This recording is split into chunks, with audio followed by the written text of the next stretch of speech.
kembali lagi di YouTube channel saya, Vincentia Channel. Hari ini saya akan membahas tentang otak kiri dan juga otak kanan. Jadi, kalian harus tahu bahwa manusia itu memiliki dua belahan otak, yaitu otak kiri dan otak kanan yang memiliki fungsi yang berbeda.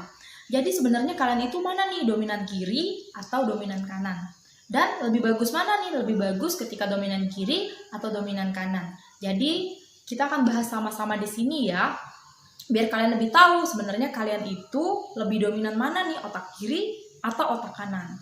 Saksikan terus video ini sampai habis ya. Oke, selamat menyaksikan.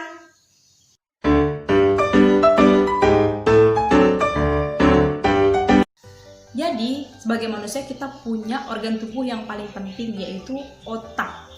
Kenapa otak ini sangat penting? Karena otak inilah yang membantu kita dalam melakukan aktivitas kita sehari-hari ya.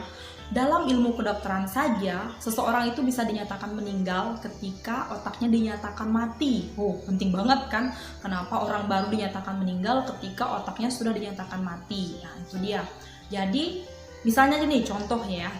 Ketika kalian mengedipkan mata bagian kanan, itu yang mengendalikannya adalah otak sebelah kiri. Dan ketika kalian menggerakkan tangan ataupun mengangkat tangan kalian sebelah kiri, itu yang mengendalikan adalah otak sebelah kanan. Jadi memang otak itu sebenarnya saling berhubungan ya, antara otak kiri dan otak kanan. Apa sih kira-kira beda fungsinya nih antara otak kiri dan otak kanan? Nah, ini dia ya.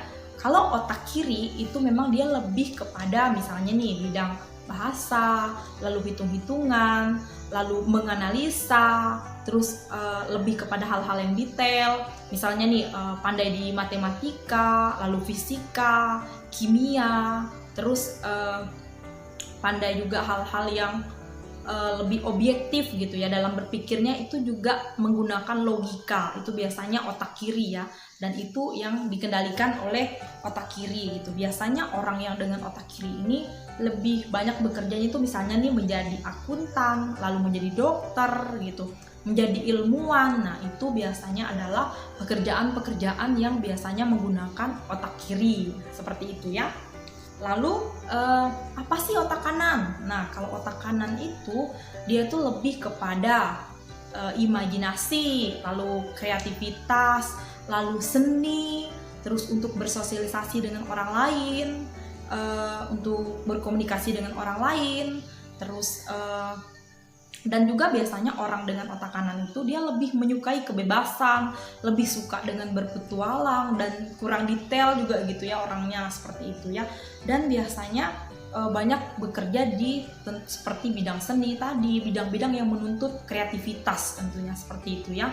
Nah, sedangkan otak kiri tadi itu dia lebih kepada yang namanya kecerdasan intelektual atau yang lebih kita kenal dengan IQ, sedangkan otak kanan itu lebih kepada kecerdasan emosi atau EQ gitu ya. Jadi itu dia. Jadi kira-kira bagus mana nih, otak kiri atau otak kanan? Sebenarnya lebih bagus lagi kalau misalnya kalian bisa menyeimbangkan antara otak kiri dan otak kanan kalian. Kalian pintar dalam hitung-hitungan tapi juga pintar dalam bersosialisasi dengan orang lain, seperti itu ya. Tapi kebanyakan atau pada umumnya ya, orang Indonesia itu lebih mengasah itu adalah kemampuan otak kirinya. Kenapa? Karena ketika di sekolah kita itu dituntut untuk bisa hitung-hitungan, lebih pandai dalam berbahasa misalnya kayak gitu kan. Tapi kalau di sekolah itu otak kanan sepertinya tidak terlalu diberdayakan ya, tidak terlalu dilatih ketika kita belajar di sekolah gitu. Memang sebagian besar orang itu akan menggunakan otak sebelah kirinya ketika di bangku sekolah. Tapi kira-kira ada nggak nih cara-cara ataupun biar bisa menyeimbangkan antara otak kiri dan otak kanan? Oh, bisa banget. Nanti saya akan jelaskan lagi di video yang lain ya, terkait dengan bagaimana sih caranya biar kita bisa menyeimbangkan fungsi antara otak kiri dan otak kanan. Oke? Jadi sampai di sini dulu. Apakah kalian sudah tahu nih kira-kira kalian dominan mana nih, otak kiri atau otak kanan gitu ya. Jadi semoga video ini dapat membantu kalian lebih bisa memahami diri kalian lagi, lebih bisa membantu kalian tahu bahwa kalian itu lebih bekerjanya atau lebih banyak menggunakan otak kiri ataupun otak kanan. Oke, jika memang video ini bermanfaat untuk kalian, jangan lupa di like, di komen, dan di subscribe. Dan harus juga kalian share ke media sosial kalian biar lebih banyak lagi yang tahu tentang fungsi dari otak kiri dan otak kanan. Oke, sampai jumpa lagi di video-video saya selanjutnya dan sampai jumpa. Bye-bye.